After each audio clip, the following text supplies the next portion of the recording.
বাবা তোমার এত বড় দুটো মেয়ে থাকতে তুমি আবার বিয়ে করে আসলে? কি করবো, তোদের মা তো আমাকে একটা ছেলে সন্তান না দিয়েই মরে গেল, আমার এই বিশাল সম্পত্তি কে সামলাবে? কেন আমরা দুই বোন সামলাবো বল জ্যোতি। না, তোরা বিয়ে করে স্বামীর ঘরে গিয়ে সংসার করবি। এই চলো ডলি।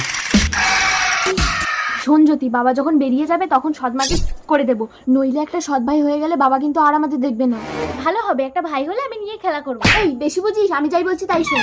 এই প্রিয়া, জ্যোতি, আমি একটু বেরোচ্ছি, তোর নতুন মাকে দেখবি।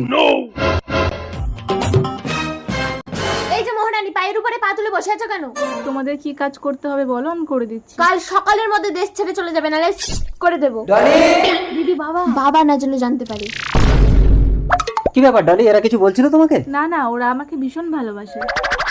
আমিও তোমাকে ভীষণ ভালোবাসি ডলি, কথা দাও আমাকে ছেড়ে কোনোদিন যাবে না। কি হলো, চুপ করে আছো কেন? কথা দাও, নইলে আমি নিজেকে শেষ করে দেবো। আজকে কথা দিলাম আমি তোমাকে ছেড়ে যাব না। তার মানে আমাকে এক ঢিলে দুটো পাখি মারতে হবে। এই সৎ মাকে খতম